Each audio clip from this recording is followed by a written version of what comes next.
If your Microsoft Surface Laptop 6 is displaying a blue screen, this tutorial covers practical fixes for common blue screen of death errors. Follow along to troubleshoot Windows crashes and restore normal operation. So while you're performing updates, you're getting an IRQR not less or equal message, K-mode exception not handled, kernel data in page error. A lot of errors pertain to this problem, and we're going to go ahead and jump into what should hopefully be a pretty straightforward process, guys. And we're going to go ahead and jump right into it. So first thing I'd recommend doing would be to actually go ahead and boot to the troubleshooting utility on Windows 11. So if you do a hard power off 3 times in a row, Windows should automatically attempt to launch the startup prepare utility. And if it doesn't find anything, it will give you the option to select advanced settings, in which case it will take you to a screen that looks like this. Now, if it does not take you to a screen that looks like this, or you're unable to get to that, you can also download the Windows 10 Media Creation Utility, or Windows 11. They probably will make a creation utility for Windows 11 at some point. And it doesn't really matter, you can actually run the Windows 10 utility on Windows 11 as far as I'm aware.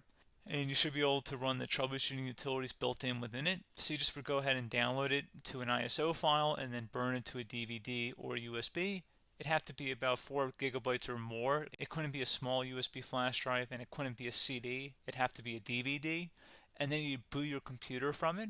So depending on the computer manufacturer, you'd have to tap a different key on your keyboard in order to launch that menu, in order to select what boot drive you want to go off of. So it could be anything between the escape key, F2, F8, F12, for example, and those are the function keys on the top of your keyboard. So you may have to just do a little bit of trial and error. Shouldn't take you more than a couple minutes. Googling it would probably be best before you even begin. But anyway, we're ready to go ahead and jump right into it. So we're on the choose an option page. So these will look very similar whether you're booting from it directly within Windows itself, or if you're plugged in a USB flash drive with the media creation utility installed and you selected the recovery option. So when you are setting up your Windows 11 installation or Windows 10, depending on the drive you're using, there should be an option to repair your computer in the bottom left corner of the dialog window, one of the first screens that comes up. You go ahead and select that, and then it would take you to a troubleshooting screen like you see here. And you want to go ahead and select troubleshoot, reset your PC, or see advanced options. And then there are going to be a whole bunch of options in here that we're going to explore in today's video. The first one, we're going to actually go underneath advanced options and then select startup prepare, fix problems that keep Windows from loading. So go ahead and select that first.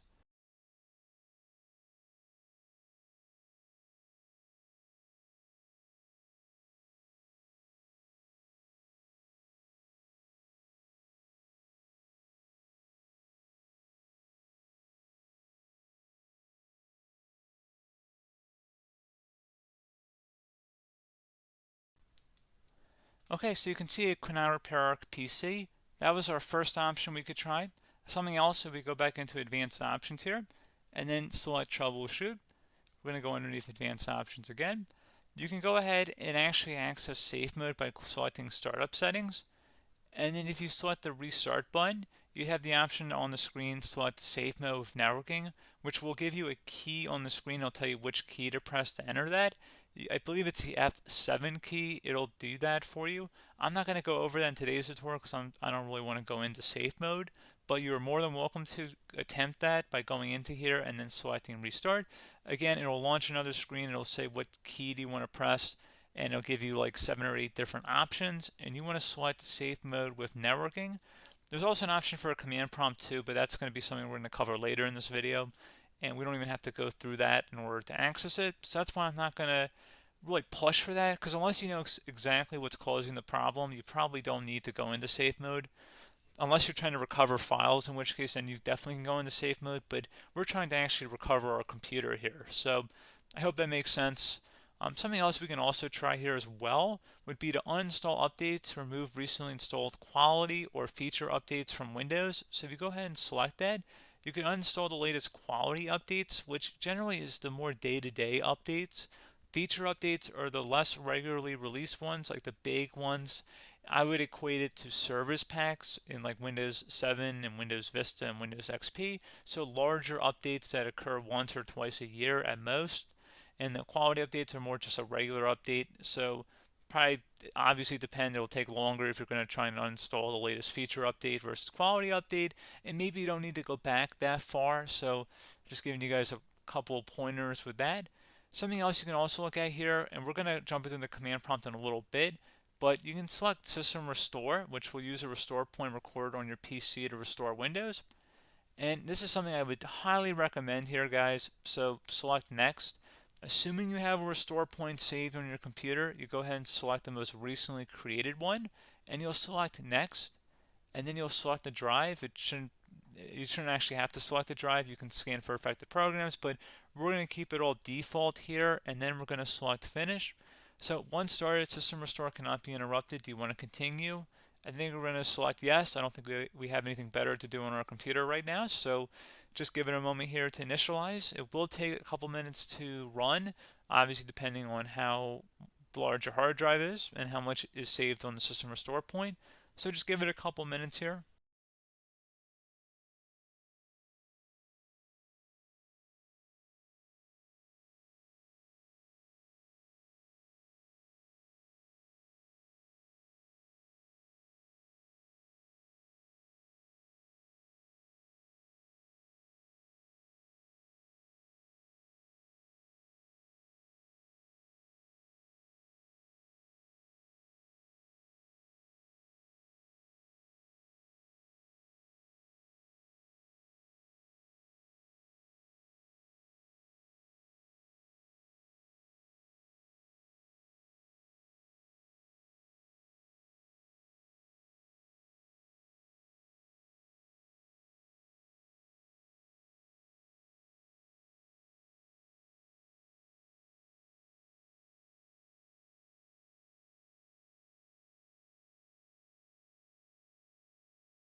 Okay, so you can see System Restore completed successfully.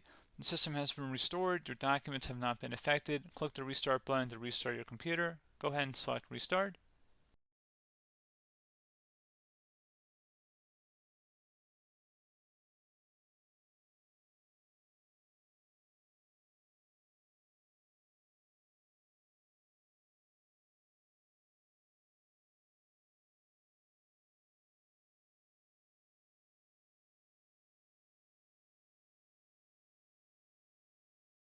Okay, so you can see the system has been restored successfully.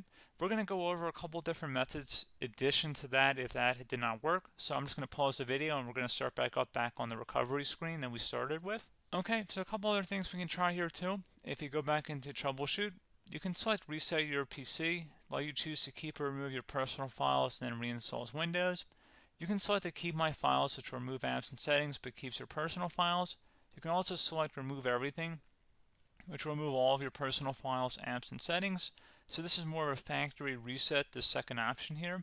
First option, it should not delete all of your personal files. However, it will pretty much clear most of your programs, and keep in mind, there's no guarantee that your information, number one, is even still available and easily recoverable on your computer to the point that you actually would be able to recover anything.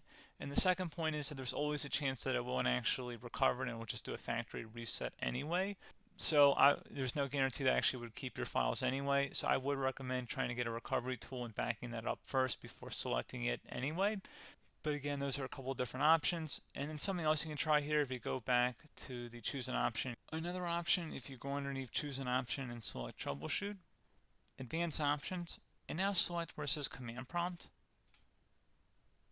Okay, so the first thing we should do is type our main hard drive here. In most cases, it should be the C drive. So you just do a C colon and then hit enter on your keyboard. So once you're underneath the C drive, we're going to type in dir and then hit enter on your keyboard. It should have program files, users, and Windows all in there. That's how you know you're in the right directory.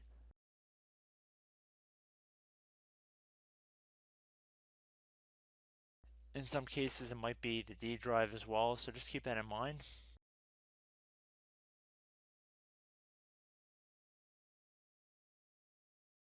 Next thing we're going to do is type in cd space / Windows / system 32 / config, and then you're going to hit enter on your keyboard.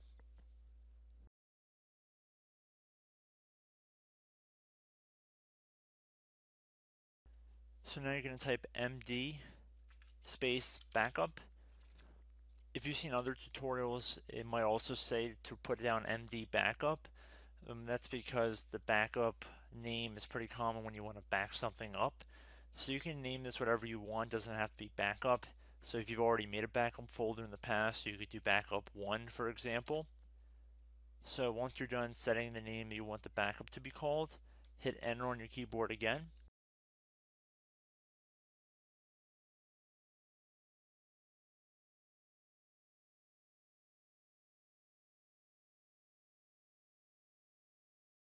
At this point you want to type copy, C-O-P-Y, space, then you want to do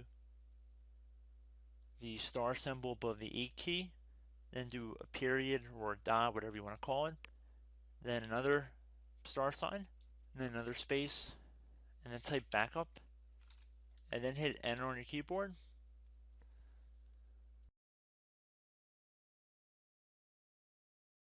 Now you want to type cd reg back, REG BACK, and then hit enter on your keyboard.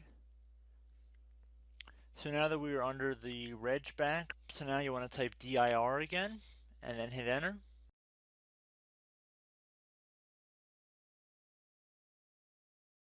So now at this point we're going to type copy again. So copy, space, star sign, dot, another star sign, space, and then 2 dots. So we're going to type copy, space, star sign, dot, sign, star sign,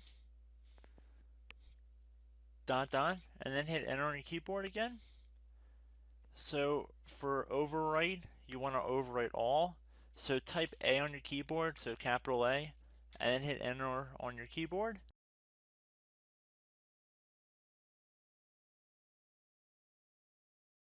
So at this point, you should be good to go. You can close out of the command prompt window. And if you accidentally continue to Windows 10, you should be all set. So I hope one of these 3 or 4 different methods we went through in this tutorial helped you guys out. Again, I'm not sure if you guys heard me earlier, but try to go back into your safe mode if possible and uninstall any programs you know might be conflicting with the Windows startup if you can get into safe mode. So just keep that in mind. Something very simple like that could be blocking up everything. So again, I hope this tutorial helped you guys out, and I will catch you in the next tutorial. Goodbye.